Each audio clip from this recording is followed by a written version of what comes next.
I'm glad this guy has the patience to talk about it and describe it, because this is how it goes down exactly. I've been wondering for years how the Trump cult ends. Trump supporters are so devoted to him that they'll defend anything he does. And what is the breaking point that destroys the cult? So I researched cults to find out how every other cult in history ended. He called for federal takeover of the elections. Federal agents killed people in the streets for all of us to see. And his supporters? They defended it and pretended they didn't see it. When does it all come crashing down? Because if you want to understand how this ends, you need to understand how every cult before it ended. Here are the 4 ways cults die. 1. The leader falls. In 1955, a preacher named Jim Jones started a small church in Indianapolis. He told his congregation he could heal the sick, predict the future, and that he alone had the truth everyone else was hiding. Over 20 years, he built one of the most devoted followings in American history. By the mid-1970s, the walls were closing in. Abuse allegations, former members going public, government officials asking questions. So Jim Jones told his followers the government was trying to destroy them because they were getting too powerful. The only way to survive was to leave America completely. And they believed him, because he spent 20 years convincing them that he was the only one telling the truth. He moved 900 followers into the jungles of Guyana. When a U.S. congressman flew down to investigate, Jim Jones had him murdered on the airstrip. That same night, he ordered his entire congregation to drink cyanide-laced fruit punch. Parents gave it to their children first, then drank it themselves. 909 people died in a single afternoon.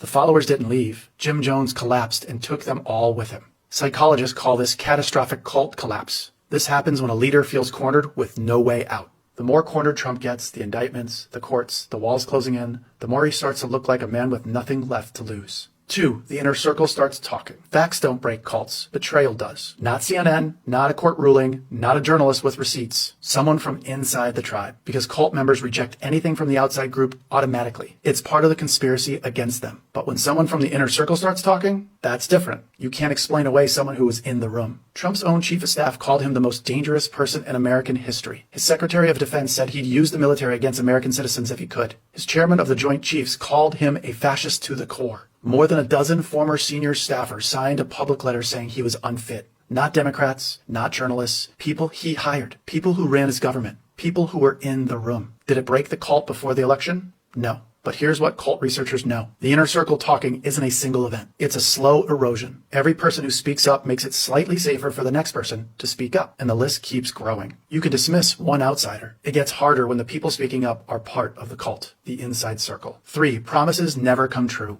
Every cult leader makes promises they can't keep. In 1954, a woman named Dorothy Martin told her followers that a UFO was coming December 21st to rescue them before the world flooded. Some sold their houses, others quit their jobs. They gave up everything to be ready for the event. December 21st came, nothing happened. No flood, no UFO, just silence. Called newspapers, preached harder, recruited strangers off the street. The members who gave up the least walked away when the prophecy failed. The ones who gave up everything doubled down forever. Because admitting you were wrong is painful, but admitting you destroyed your life for a lie is unsurvivable. Trump promised winning. So much winning, his supporters would get tired of winning. Tariffs hitting their wallets? That's fake news. Medicaid cuts hitting their families? That's a hoax. People losing everything? Don't believe what your eyes are seeing. That's not winning. The members who sacrifice the least will leave first. And reality is very patient. 4. The community fractures. The last thing holding most cults together isn't the leader, it's each other. The group chats, the rallies, the shared enemy, the feeling of belonging. For a lot of Trump followers, it's the only community they've ever had. People don't just join groups, they become the group. The group becomes the answer to the question, who am I? This means leaving isn't a decision, it's a loss of identity completely. But groups fracture when the loyalty test becomes impossible to pass, when members start getting attacked by their own tribe, when the true believers start getting called traitors. When the group turns on itself instead of the outside enemy, that's already happening inside MAGA. That's when people quietly slip out the back. Not publicly, they just disappear. Cults don't die because people get smarter. They die because the structure holding them together stops working. The leader can't protect them anymore, and the promises stop coming true. The inner circle started talking, and the community started eating itself. Some of these people know something is wrong. They see it. They just can't say it out loud. Because saying it out loud means losing everything they have. But here's what history teaches us. The longer a leader holds on, the more desperate he becomes. And the more desperate he becomes, the more he asks of his followers. More loyalty, more sacrifice, more willingness to look the other way. And eventually the cost becomes too high, even for the most devoted believer. Every cult in history has ended. Every single one of them.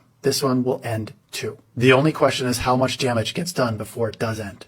Yeah, that's really the trillion-dollar question, isn't it? I think that's the question on a lot of people's minds. A lot of people, not only in the United States, but around the world. Yeah. How much damage before this shit ends?